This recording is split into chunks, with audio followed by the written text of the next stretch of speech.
Good evening from PLUGHITZ Studios in Largo, Florida. I'm Scott. I'm Avram. And we are here with episode 510 of F5 Live Refreshing Technology for Sunday, October 21st, 2018. This show is a proud part of the Tech Podcast Network. If it's tech, it's here. This week, Apple says they haven't been hacked. Google says it fixed a privacy problem. And Netflix says the EU is trying to limit content. Wherever you are and however you're accessing our show, whether it be on any of our live stream platforms, including livestream.com, Facebook, YouTube, Twitch, Mixer, or Periscope, on social media, Facebook, Twitter, Instagram, Google Plus for a little while, or on any of the podcatchers, including Apple Podcasts, Google Podcasts, the Podcast Play app in the Windows Store, the myriad of other podcatchers like Stitcher, TuneIn Radio, and of course on our apps, PLUGHITZlive.com/apps. Thank you for making us a part of your day. Like I said earlier, this here is F5 Live, Refreshing Technology, the flagship show on the PLUGHITZ Live family of content. We are live Sunday nights at about 9 p.m. Eastern. And we'll go for about an hour, and we'll talk about the news of the week, gadgets, gaming, internet, and media. If you're able to join us live, you can do so by going to f5live.tv/join us. And there you can chat with us in the chat room. For whatever reason, the chat rooms are acting very strange tonight. So if you would like to interact with us, YouTube and Mixer appear to be the best places, because for some reason, Twitch's chat room won't load tonight. Never quite know.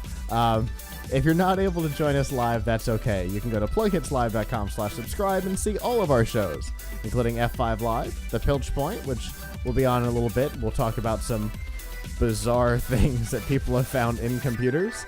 Our First Look series, our special events show, and a whole bunch more. And with that, Avram, how have you been this week? Not too bad. Not too bad. A long week gone, a long week to go. But lots of cool stuff, happened this week. NVIDIA 2070 review came out. Review of the Core i9-9900K we put up. So there's a lot of neat stuff. A lot of neat products coming out, and it's kind of prime time for companies to sort of be slipping things onto the market right in time for holiday. Yep, yes, indeed. I had an interesting day today. I was telling Avram right before we went live that if you've been following along for a while, you know that I've been working with an organization here in Tampa to produce a robotics center and fab lab. And a couple of weeks ago, we finally signed a lease on a space, and I got to see the space, and I spent a couple hours in there today. It is unbelievably huge, and it's like 7,500 square feet. It's huge. It is an old Champs sportswear and shoe store. So it's huge. It's got a massive back room. And it's going to have enough space for us to put a full first robotics competition field, which is about the size of a volleyball court, a first tech challenge field, first Lego League fields, and we're going to have all kinds of manufacturing stations with tools, and we're going to build a podcast studio in there, and it is going to be so much fun. I can't wait. If you want to follow the journey on that, it is the AMROC Fab Lab, AMROC.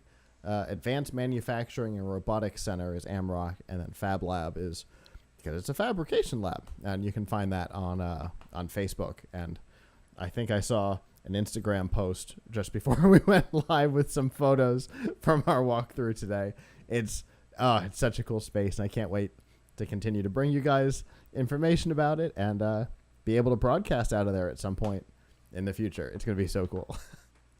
That's awesome. Are they going to have beds there so I can move in there?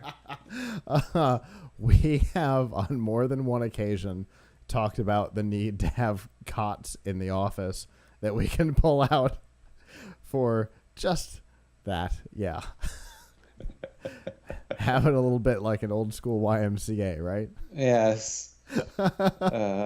Yeah, it's I can't wait. It's such a cool space. And we're so excited about it, even though it's just like a big empty space with slot wall. Right. That's literally all it is right now. But we can all see like the robotics field and everything set up in our heads, and so cool. It's been a while since I've been excited about a project like this. That's great. It's like the kind of excitement we see on your face when you're working on like an Arduino project and things like that. That like, woohoo! I have been, but I just can never get quite all the right parts. I'm still working on like I need to get a larger project box. Like I ordered one and I thought it would be big enough for like my Raspberry Pi Zero, and it's still too small. And I got these buttons, right? Because I decided I wanted to put buttons for like going forward and backward on this Window to Scotland project, like instead of the pot, right? Yeah, because the problem with the pot, the potentiometer, is that it's the number changes a little too frequently. It's like not as stable as it should be. So I mean, I could use it, but I thought, oh, what if I get buttons? But like, get some really good buttons. So I ordered these buttons that are really awesome. Look at this. Oh yes, like arcade fight stick buttons. Exactly. Yes. Right. My favorite kind of buttons. I ordered a bunch of them, but they're much bigger than the box. Okay. And so is the box that I ordered was way too small. But yeah, I had to find a box I can put these into. These may be too good for this project. I may have to use them for something else. But I got a box of like 5 of them for $6, so it wasn't terrible. See, I just like pressing them. I just like pressing them. In fact, having these inspired me to show my son some old arcade games today, and he was like getting obsessed with like playing Dig Dug. Nice.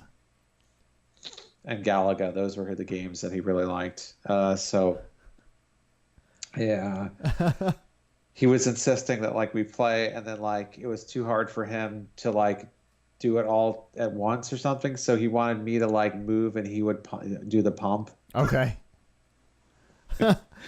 I remember that. That was one of the things that was always fun about like arcade games was the panel was so big you could each do part of it for like Burger Boss, right? As you get further into that, you kind of need 2 people.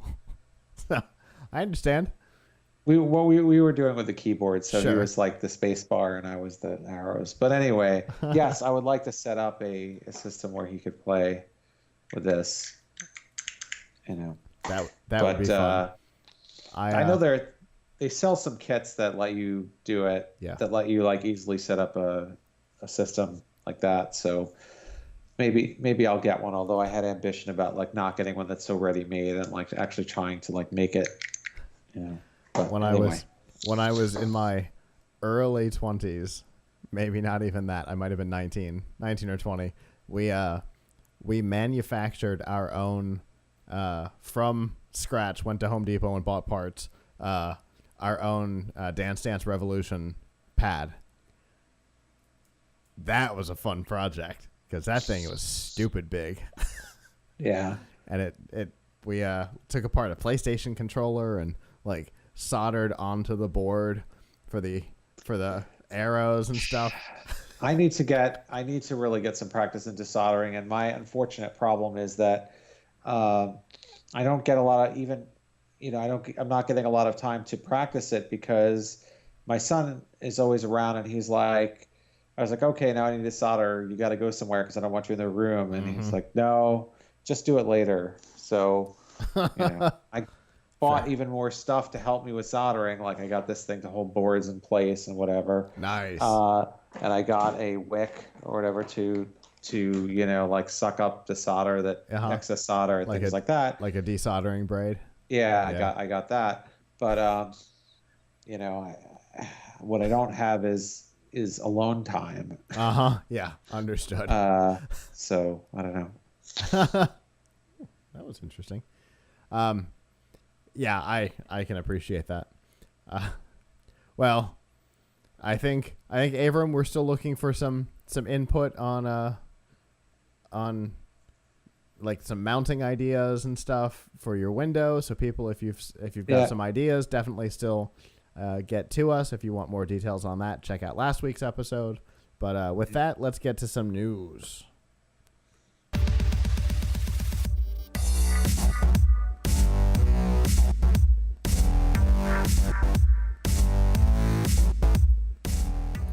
This week's Nifty Gifties on F5 Live is proudly powered by the Microsoft Store. Whether you're looking for one of the new Surface devices, the Surface Laptop 2, the Surface Pro 6, the Surface Studio 2, you're looking for a new Xbox, either an Xbox One S or X, with a whole bunch of new bundles available now and coming soon, or you're looking for something unrelated, maybe some games, maybe apps for your computer, or even things like augmented reality headsets, VR headsets, mixed reality headsets, or even phones. The Microsoft Store has it all. And to find out about all of those new products and more, you can go to f5live.tv/Microsoft.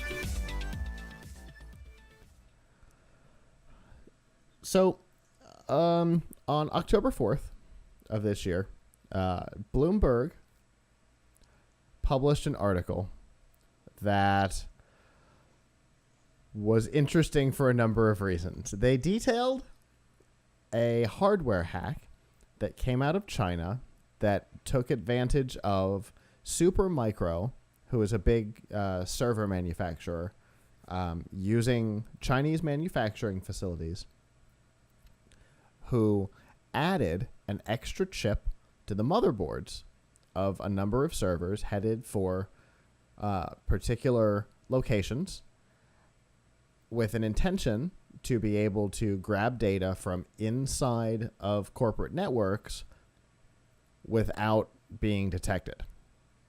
It's a very detailed article, and no matter what the result of the rest of our conversation here is, it's worth the read for a couple of reasons. The first is reading about hardware hacks is always fascinating because they're insanely difficult to pull off. And hearing about what it takes to really make it possible is fascinating. But also understanding the background behind what we're about to talk about is really important. So the story goes that Amazon received new servers for their AWS, their Amazon Web Services division. And upon searching one of the servers during either routine maintenance or something, they discovered that there was a chip on the board, very, very small, smaller than a grain of rice, that was not on the spec that they purchased.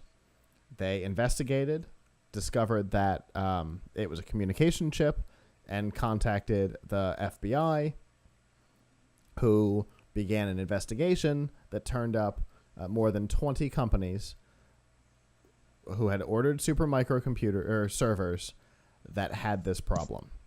Among them being, obviously, Amazon, Apple, and the Navy. Now, they posted this at 5 o'clock in the morning on October 4th.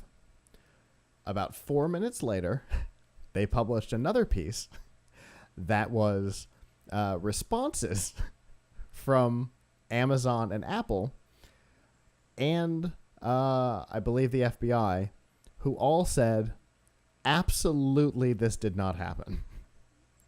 Amazon said that we have never discovered any physical problems with any of our boards, any of our servers. The only thing that we're aware of was a web product that came with the servers for management that Supermicro fixed shortly after we got them, and a firmware patch that was done years ago.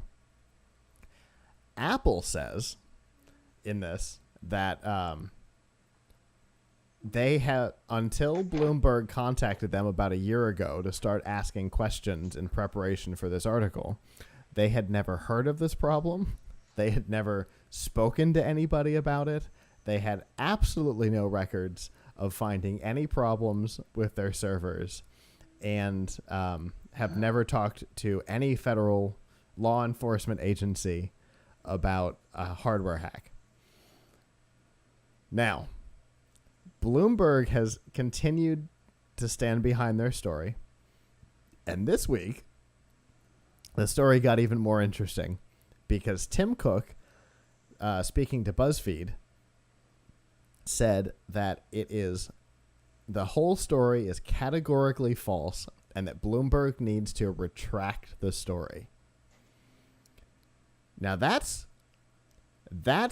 pretty firm, right, Avram? To have somebody demand a retraction is... Yes. They have to feel strongly about it. Well, it seems to me like there's so much to this. My first reaction when I heard about the story was, well, let's keep in mind that that the U.S. government right now, or at least the executive branch of the government, is in a trade war with China. So this type of news sort of helps strengthen the position that we should be, challenging China or whatever. So this comes in some context of a time where some folks are trying to like drum up fear about. I mean, we had the same thing going on with Huawei and ZTE getting being banned from import, being banned from import, and them denying it. And I don't know. It's hard to say. I mean, I don't really trust either side with this. Like, I'm not saying Bloomberg, they're a respected press organization, but it's also probably true that, like,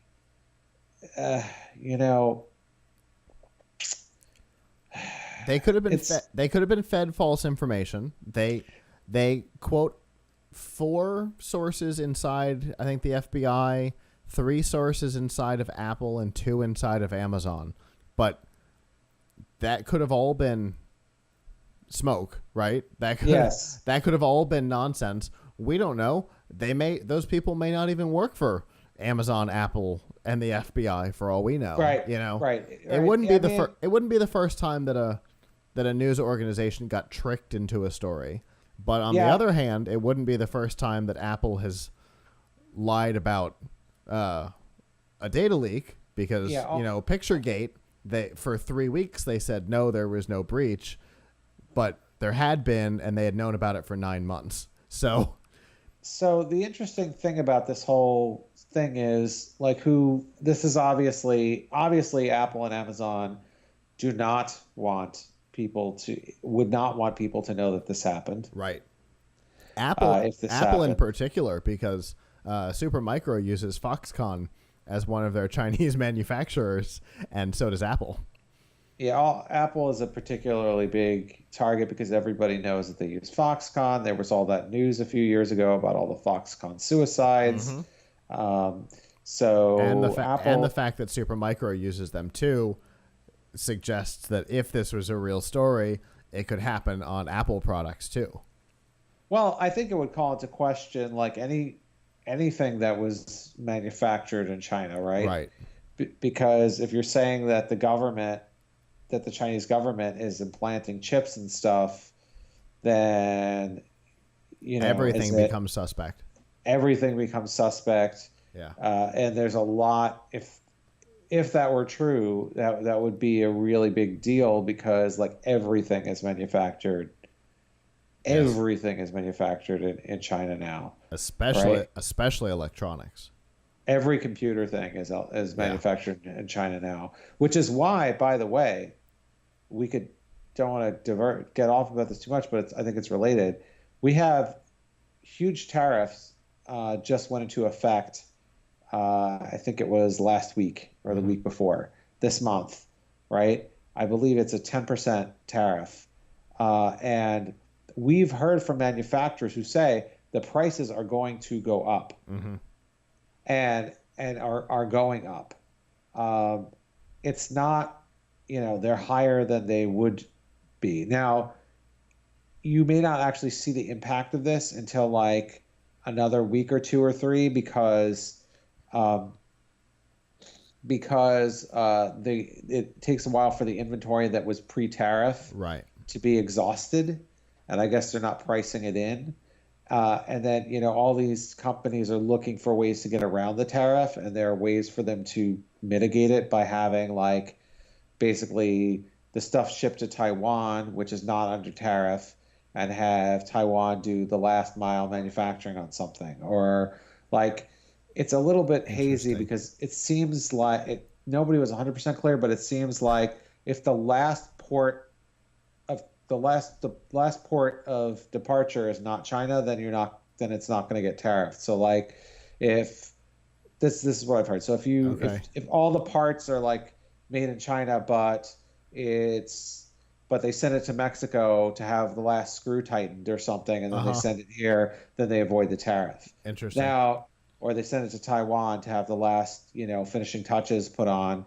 But even if that's true, you're still adding a layer of complexity to everything. Right. Because now you have to send stuff for another step in the process that you didn't have to before, so that has to cost money. Right.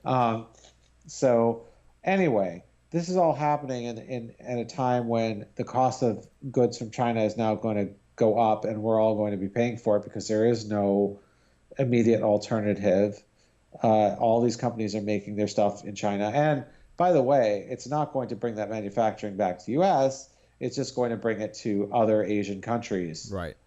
So, it's going to bring it to Taiwan. It's going to bring it to Singapore. It's going to bring it to Thailand. But it's not going to bring more to Korea, but it's not going to bring it to the U.S. But anyway, I digress. So this is, but it's in that context that we're seeing these stories come out. Right. Because, there seems to be this drumming up of like anti-Chinese manufacturing sentiment now. And, I don't know how accurate this is, or whether this is just reflective of an overall sentiment that certain people have about Chinese manufacturing. Right. But,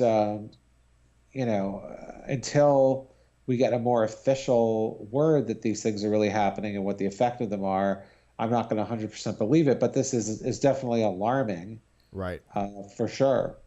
Absolutely. It just reminds us that anything is potentially vulnerable. And, keep that stuff in mind. Just because it's a device that you own and have theoretically controlled since the first time it powered on doesn't mean that there couldn't be something wrong with it. That's, and it's not the first time we've seen this, right? We've seen, Lenovo shipped laptops with a keylogger on it, and on accident, but still it was there. HP shipped desktops with some ad thing on it that had a vulnerability. So, just because you're the only one who's ever touched it doesn't we just always have to remember that devices can always be compromised. See, sloppy security stuff with, crapware is expected, but a coordinated attack, a coordinated effort, infiltration is scary. Yeah, it's a special level of yikes. Yeah.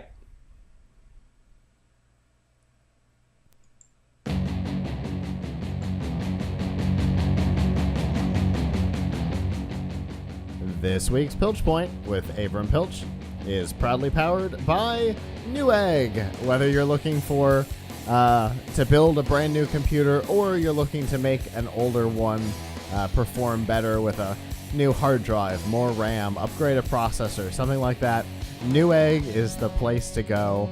They've got all of the parts, and they run daily deals, including a GTX 1070 Ti on sale right now for $359.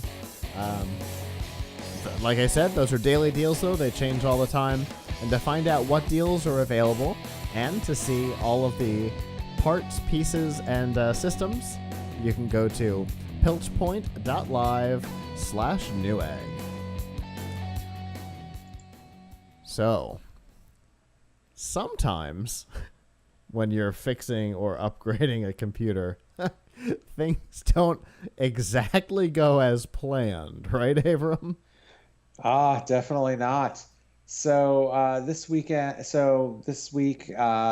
excellent senior editor, Tom's Hardware, Sharon Harding, worked on a story and published a story about like the crazy stuff that tech refurbishers have seen.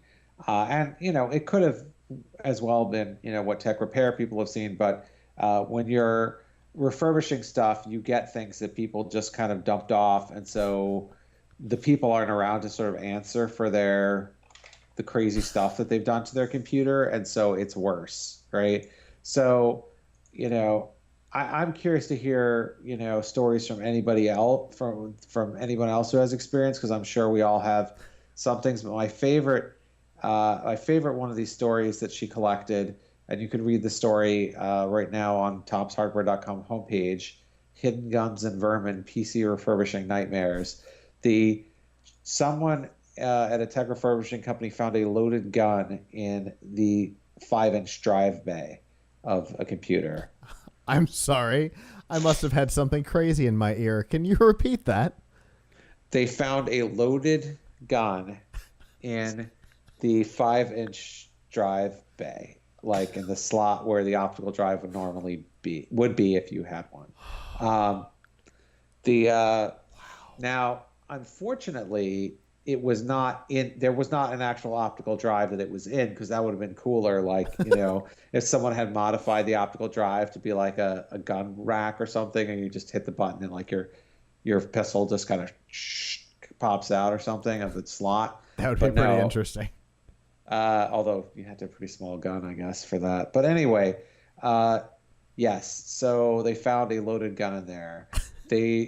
I think they alerted the police, but I don't think they ever found out what it was doing there, whether the person was just hiding it there for self-defense or whether they maybe were. I don't think that's a very good self-defense use of it, because you'd have to get the case off to get it out. Yeah, it's definitely not a great place. So you'd have to get the panels off the case off to get it out. Plus, I mean, I don't know. I'm not very experienced with guns, but do you want to load a gun in something where when you're taking the panels off, you might shake it? I mean, I guess as long as the safety is off, it's okay. But, generally, I don't think you want to be shaking around a loaded gun. So I don't know. I think that could have been a murder weapon. Like, isn't that sort of like the perfect, like, how to dispose of your murder weapon? You put it inside a computer, and then you send the computer off to the dump or whatever, but somehow it got intercepted and ended up in the refurbished store. So, like, I don't know. Yeah, that is a weird chain of events right there, my friend. Yeah, I mean, now that is not the only thing that has gotten inside of computers. They've also found chicken wings and other forms of food. Chicken wings, fast food wrappers, and silverware. Worse, they found live cockroaches in living in the cases, and when they opened them, the cockroaches inhabited the office of the refurbishers. So I'm not going in the refurbishing business, no matter what happens. Yeah, no thanks for that. I wasn't exactly thinking about it, but if it came up, no. They also found, although this was not technically in the case, they found a colony of rodents in a bunch of keyboard packages, and people have found dead rodents and rodent droppings in the cases.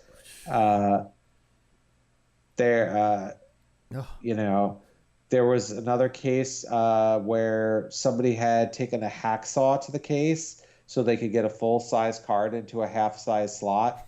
Or so no, the slot was full size. The slot's always full. It was a mini ATX. Was it like a mini ITX case or something? Yeah. But they couldn't. I guess they said that they couldn't get a small card. So they got the full card. They somehow put a hacksaw to the case so it would stick out. I wish we had a picture of that, but they didn't have one. Yeah, for us. right. I'd love a picture of that. What we do have pictures of, though, are computers that were in a fire that they were able to restore, like a Toughbook.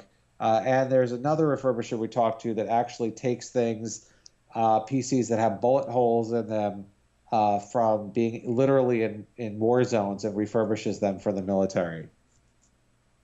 Wow. And so like they have to deal with things like the screen on a laptop has been blown off by a bullet hole. Now, to me, it seemed like, well, why don't you just buy a new laptop? Because the cost of replacing that is probably fairly expensive, because they said it actually cost them something like $1,500 to refurbish a laptop that has been in a war zone, been shot up. But I think they told Sharon that the actual new computer that it's replacing, because the government computer costs like $5,000, so it makes economic sense to spend the $1,500 to refurbish it. Gotcha. But it's still a net win. Yeah, but it's just crazy what people can fix. But it's more crazy what people have put into their computers. Obviously the Mac geniuses probably have some lovely stories to tell. But I don't think they're going to talk to the press. But I mean, I've heard, of course, about people bringing in Macs with cat hair in the computer and things like that. I mean, that's probably like really common. But food, things like that. I guess your computers are everywhere. Now, you've had some experience with this. What is the craziest thing you've seen in a computer? Well, it's not a personal story, thank goodness. But I worked with a guy when I was at Radio Shack who had been around when they still did like repairs in store, and he said that this guy brought in a VCR, so that should age it pretty well. He brought it. My father still has one he would bring in. Fair enough. He brings in a VCR, and it is wrapped up in like a towel that looks like it has seen a lot of years in a house with a cigar smoker, because it's like there's that weird yellow brown stainy color. And so he puts it down on the counter, and Tim looks at it and goes, "There's nothing good comes out of what's happening here." But he doesn't say it to the guy. And so he walks over to the counter, and he said there was a smell coming from the VCR that he could not identify, but he knew it was horrible. So he opens up the towel and he looks, and the VCR is wet. Not like it's been dropped in a pool or something, but there's definitely a liquid shimmer to the body. He's like thinking to himself, where is my day heading? So the guy says, the VCR is not working, whatever. Can we repair it? And Tim says, well, let me pop the case off real quick and take a look, and we'll see what's going on and try and decide whether it's worth fixing or just replacing. And so Tim pops the couple screws out of the back, pulls the case off, and out comes, he says, at least 100 cockroaches. And they scattered. So the liquid shimmer that was on the case and the smell that he could not identify but knew he recognized was Raid.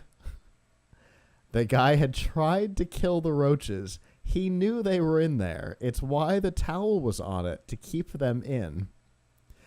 And somehow did not think that bringing it to a place to repair it would let them loose.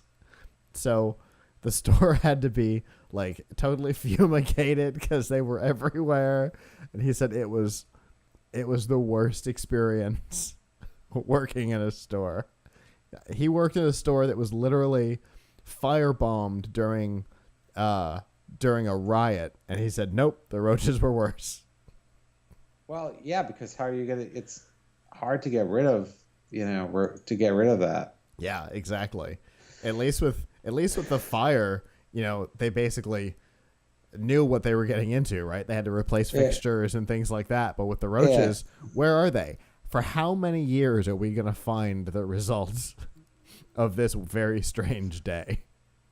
Yeah. That's oh man, I feel so bad for them.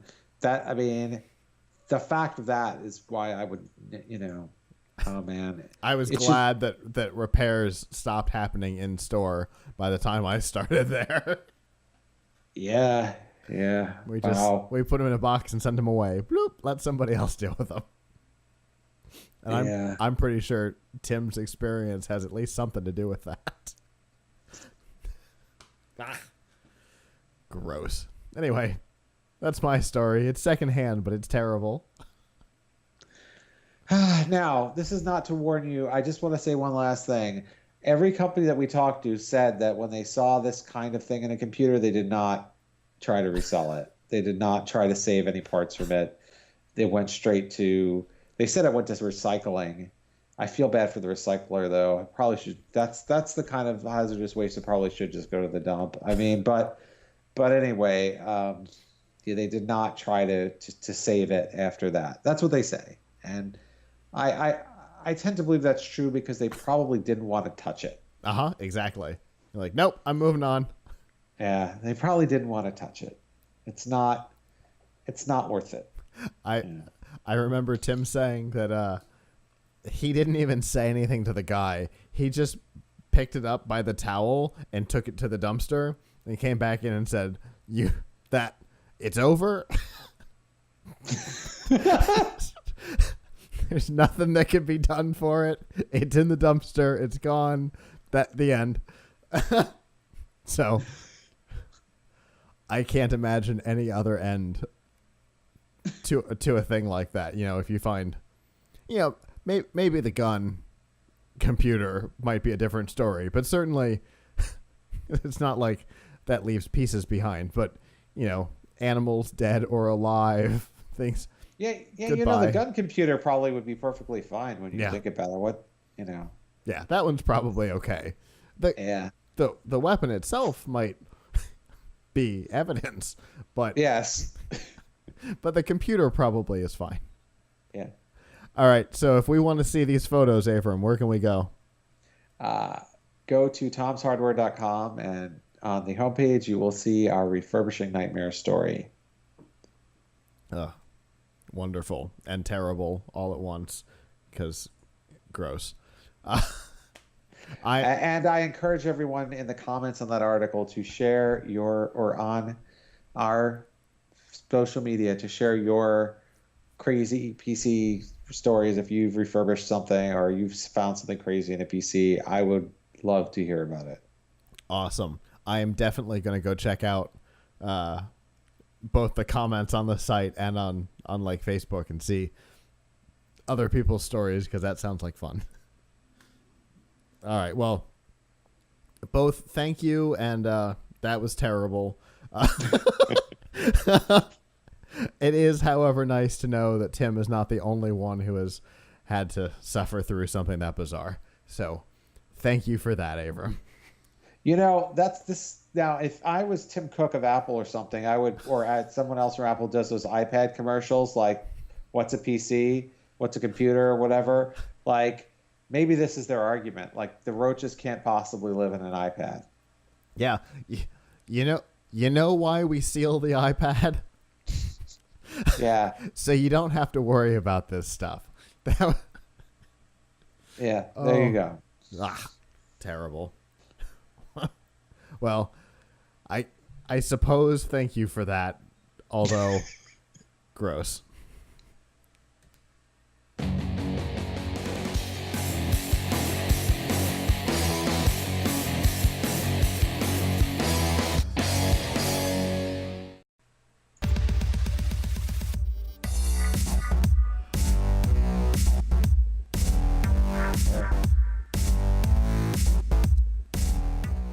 This week's Extra Life on F5 Live is proudly powered by Razer. All the accessories you need to up your game on PC and on console. Whether you're looking for a controller or a keyboard, a mouse, the new Razer Nari gaming headset with a little lag on a wireless connection, or the myriad of other products, including all of the RGB light products, keyboard, mouse pad, lights for your monitors, even the Philips Hue products work with it now, webcams that automatically get rid of the background, and a whole lot more. All of those accessories are available at f5live.tv/Razer. Now, we talked about 2 months ago about an interesting development that was coming out of Discord after Valve essentially cloned Discord's chat client to put inside of its own Steam game store and client. Discord announced that they were going to launch a game store, and then kind of went quiet. As it turns out, the game store launched almost immediately in Canada, and only Canada.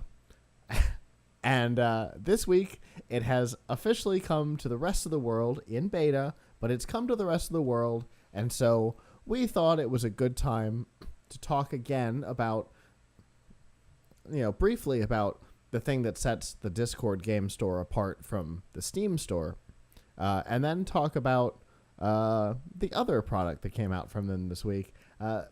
If you'll remember, the thing that sets Discord apart from Steam is that Discord is more like your local bookstore, or for those of you who are,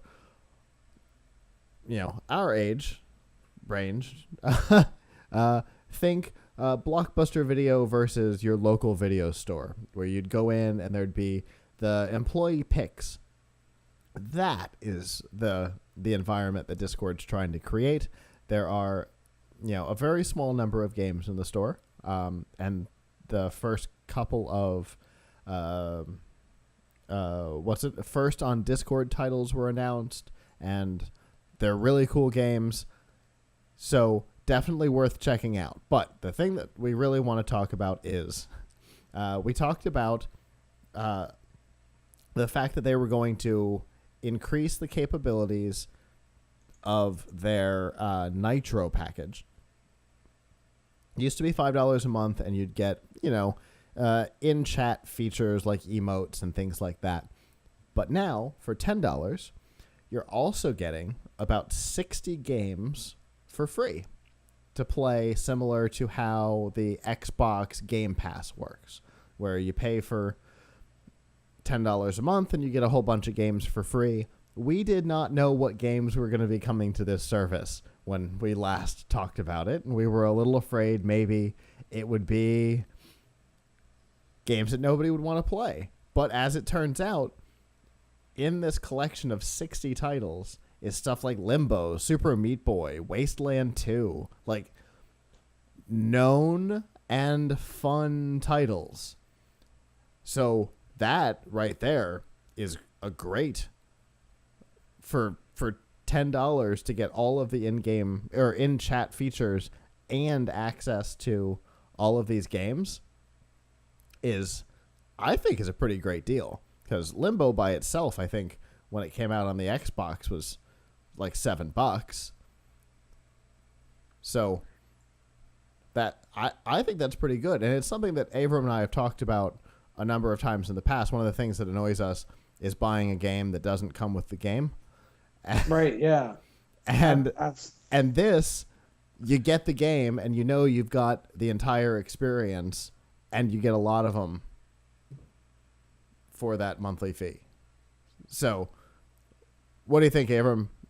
I think anything that gives people a chance to to play, to get a good deal on games that they're going to play is obviously a good thing. So I think it's great that Discord is bringing this type of competition to other game stores that it's only going to benefit the consumers. Yeah, I totally agree. We talk a lot that you add competition to a market. There's a certain point where it goes off the deep end, like streaming services right now. But Yeah. if you've got the right amount of competition, it only makes everything better. When T-Mobile lost their minds and started doing crazy things, it changed the wireless industry. And here I feel like Discord has kind of done that same mad scientist thing and gone a little off the deep end, but in a good way. And it could change the gaming space in a really great way.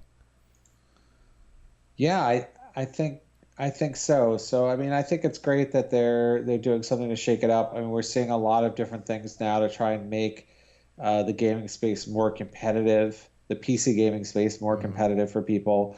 Another thing that we saw in the last week is the advancement of Google Game Stream, right?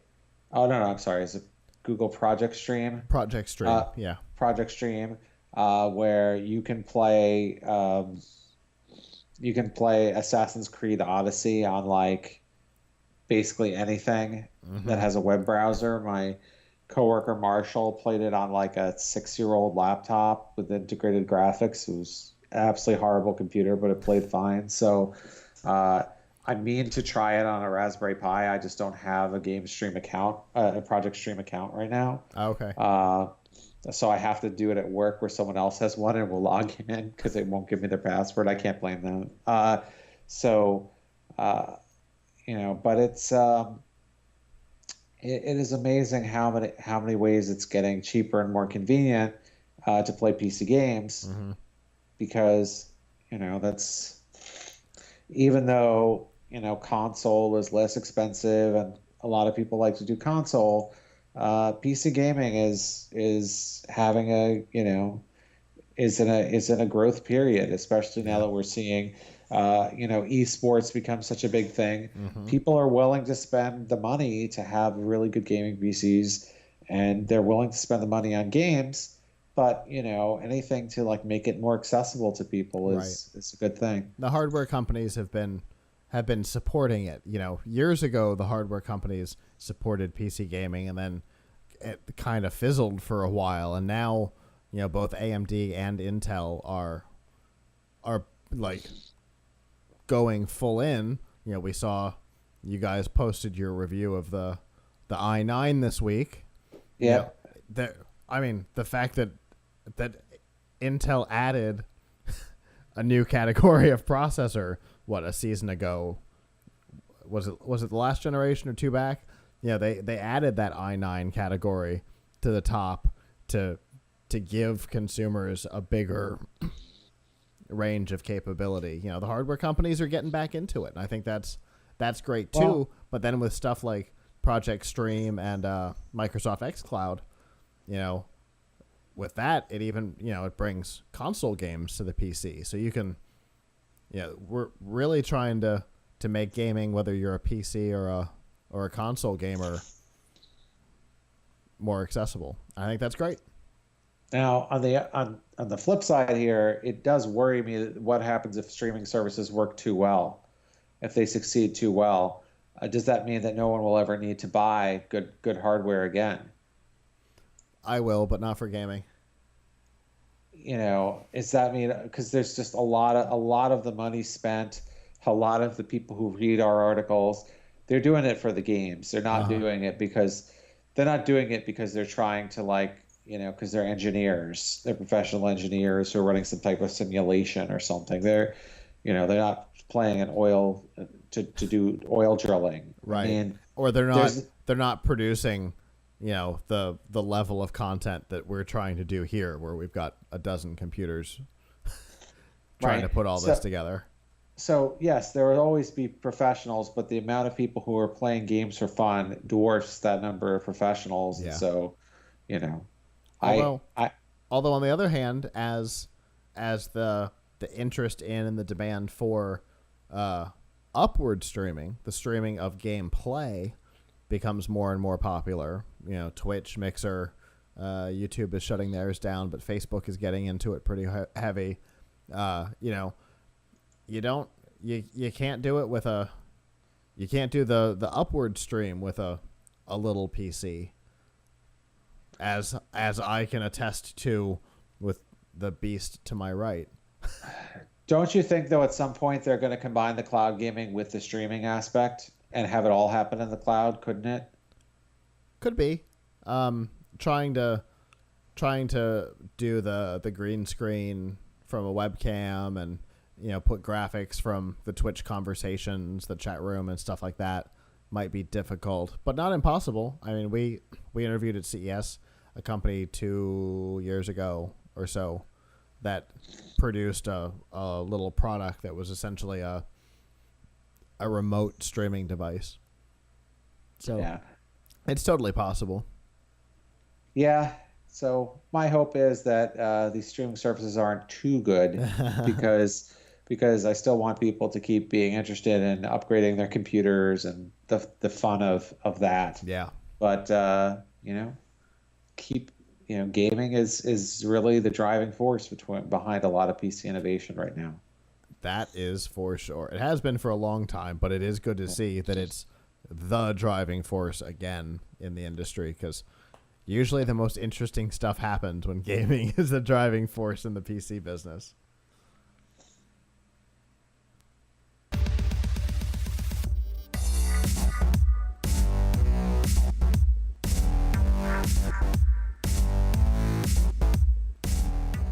This week's news from the tubes on F5 Live is proudly powered by RiffTrax. Make fun of movies, or, you know, let the professionals do it for you, because that's what they're best at. Mike Nelson, Bill Corbett, and Kevin Murphy, the former stars of Mystery Science Theater 3000, are back and doing what they do best, creating commentary for B-movie oddities and Hollywood blockbusters. Oddities like Phantom Creeps. Oh boy, that looks terrible. The way it usually works is for a couple of dollars, you download the MP3, play it along with your DVD, Netflix, Amazon, wherever you happen to have the movie, and laugh. They also have some short films, some industry-type films, like about springs and how important they are to your life, or those terrible films that the teachers used to show us in school. All of those get riffed as well. And to find out what short films are available and what full-length features are available, you can go to f5live.tv/rifftracks with an X.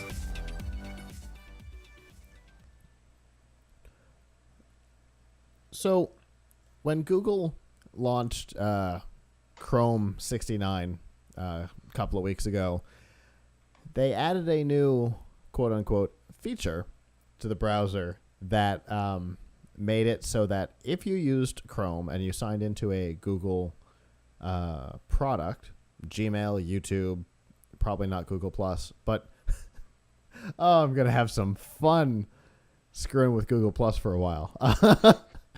I'm one of the few people that's sad about Google Plus going, although to be fair, I haven't used it much in a while, but yeah, it's sad. But if you sign into a Google property, it would sign you into the browser, but not exactly tell you that it was doing it.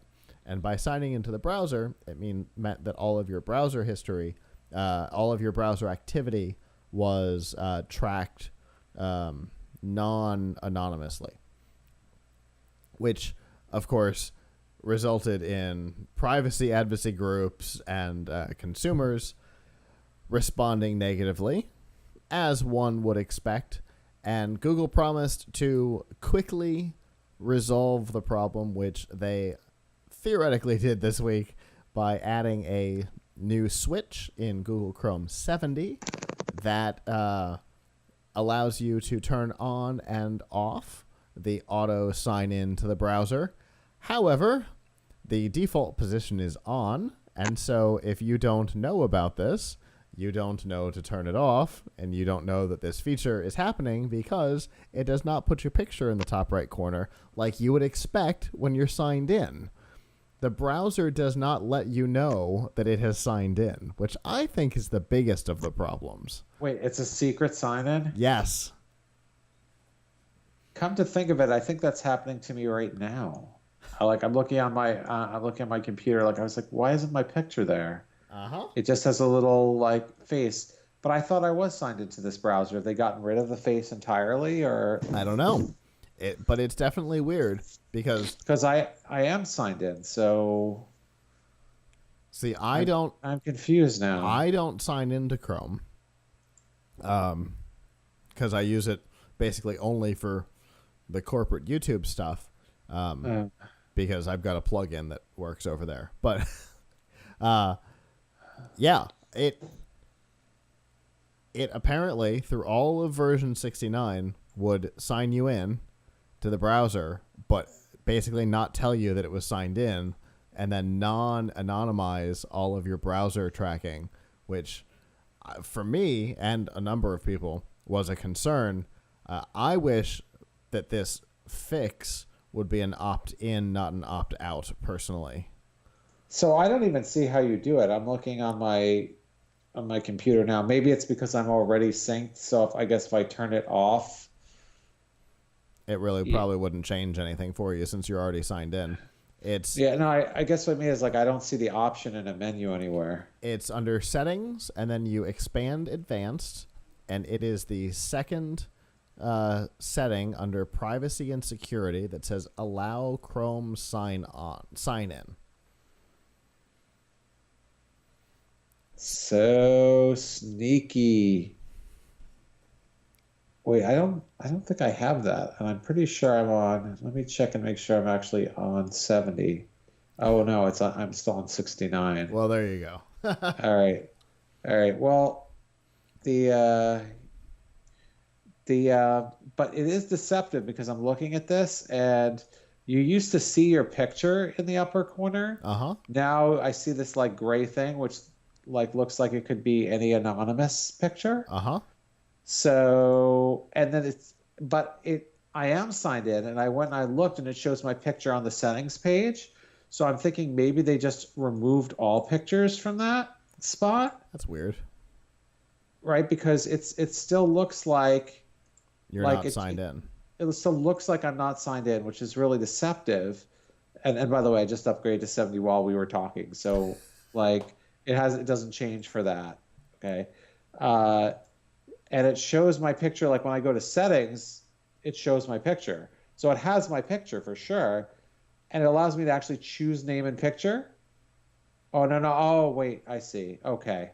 If I do choose, then it's going to put my picture now. Okay. But it actually was defaulting to something else. I guess the idea is that you can choose what image you want for that. And you don't have to have your picture. You could also have a ninja or a piece of pizza up there, which I guess you could set your profile picture to a piece of pizza too, and accomplish the same thing. Yeah, I mean, it's weird to see my own picture up there though. But anyway, but yeah, I think it's really really messed up. Right. Oh yeah. So mine's grayed out, I guess, because my allow Chrome sign in is grayed out. I can't turn it off. I guess because you're already signed into the browser. If you're signed into the browser, what's the point of turning it off? Right. But let me pose you a problem that someone might have with this. So you go somewhere and you're using a computer that is not yours to log into your Gmail. Now the whole browser, including your passwords, is logged in. Uh-huh. Wow. I hadn't thought about that at all. That's worse. Isn't that the real problem? Like, that's definitely a huge problem. So you're worried on your own computer that you'll be signed in and your stuff will be synced. But like, I think a lot of people who have Chrome on their own computer probably are signed in and want to be, but they want their passwords and whatever synced. But you go use somebody else's computer. You go to, I don't know how many times people go to Internet Cafe anymore, but whatever. You have to use somebody else's computer at some point. Or a public computer. You go sign in at a hotel to be able to print out a parking pass for a thing. Right. Yeah, exactly. So that's something that could happen, and you probably may not realize, especially if the icon is just like a closed little thing. I mean, what icon or no icon. So now that's logged in. Yeah. And That's I not mean, better. now what I don't know is if you log out of Gmail, does it log out the browser too, or do you have to No, separately log out the you browser? have to separately log out of the browser. Oh, deceptive. So think about the security violation there. You Uh-huh. go to the hotel computer, you log into your Gmail, you print the parking validation or whatever it is that you needed to do. You log out of Gmail thinking, okay, no one else can get into Gmail without typing my password. But Wrong. wrong. All your stuff, all your passwords are now there for the next person who uses the computer. If they go to the right site, And they and if you've even if you've logged out of Gmail, because you're logged into the browser, as soon as you go back to they can Gmail, it'll log it back in. exactly. So they can get right back into your Google. They have the whole keys to the castle. What a bad idea. Mm-hmm. Oh man, I see why they think they wanted to do it. Uh-huh. I know membership people. They can't wait to get people to sign into more stuff. But but what a bad idea. Yeah, definitely. There are all kinds of problems behind this. And Although and the fact that it's opt out doesn't make it yeah, better, because nobody who's in charge of the computers at a hotel, for example, knows how to turn that off. they probably don't care. They might even want it on.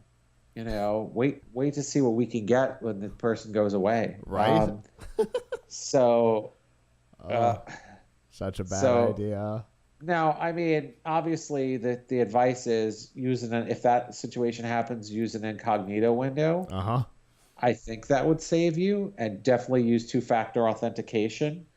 But Yeah. but even there, I mean, I would be concerned. Yeah. It's not great, but at least they are now giving you the ability to turn it off. You have to turn it off, but at least they are giving, because, on Tuesday you couldn't turn it off. So it was on whether you liked it or not, which was not better.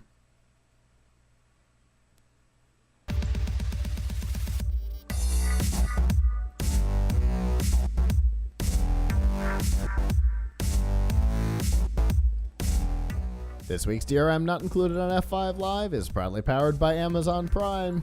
You know your basic features. You get free delivery, sometimes same day, sometimes 2 hour, depending on what you order. But what you may not know is that there are a lot of media features that come along with it as well. Amazon Prime Music gives you a couple million tracks that you can stream for free, included in your Prime subscription. Amazon Prime Video, which I know is Avram's favorite, gives all kinds of content, both licensed and original. I think Avram is excited about Man in the High Castle having a new season. I haven't got to watch it yet, but I did watch Jack Ryan, and that was pretty decent. Yes, that's another great example. And that is included in your Prime subscription. My favorite is Twitch Prime, which gives you one free subscription on Twitch, which you could use to subscribe to PLUGHITZ Live or any other Twitch channel. And the best for me is the free games. Just like Xbox Live or PlayStation Network, every month you get free games, and once they are yours, they are yours. So if you have Amazon Prime already, head over to our site, f5live.tv/prime, and there you'll see our favorite features and direct links to them and how to set them up, including how to get your free games on Twitch Prime. If you're not already a subscriber, you can get a free 30-day trial at that same link, f5live.tv/prime.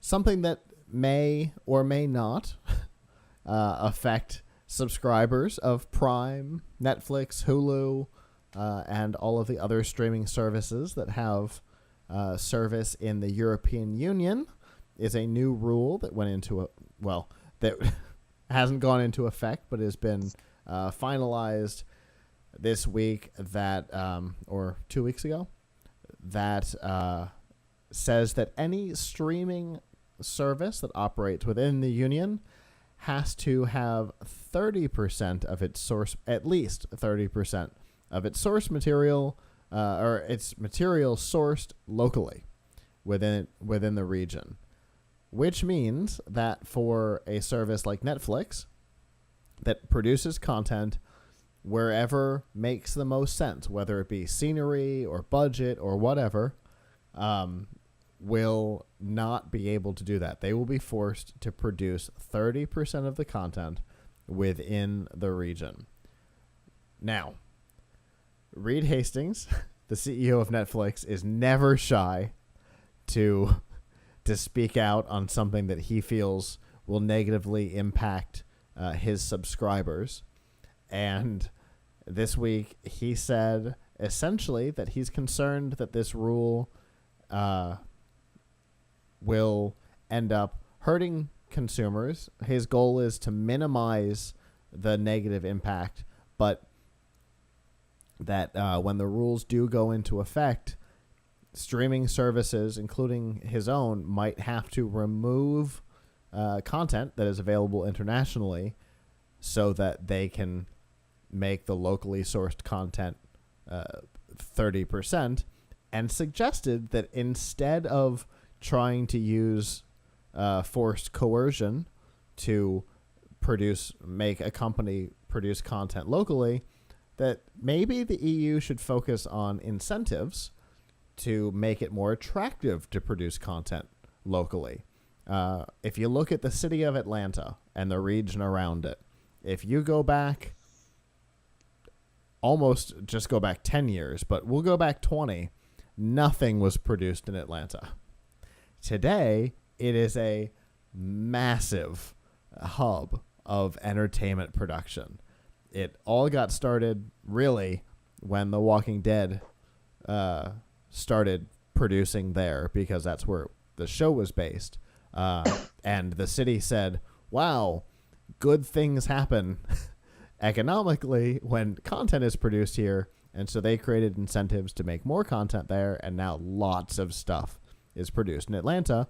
And if you go back a decade or more before that, Toronto did the exact same thing and stole a lot of Hollywood's buzz, and a lot of movies are produced in Toronto today because they created incentives to bring content producers there, not said you can't show your movie here if it's not made here. Yeah. I mean, Vancouver also, right? Yeah. Yeah, Vancouver as well. Yeah. So yeah, this is dumb. This is very dumb. I think you're right. I think what's going to happen is Netflix is just going to have to drop some of the international offerings to some of the non-European offerings to change the ratio.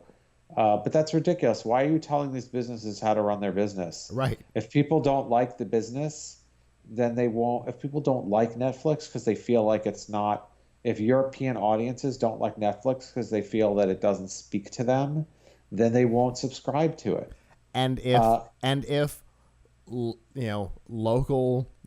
sourced stories are that important to the customer base, somebody in the region will create a surface of locally sourced content. Also, what counts as locally sourced?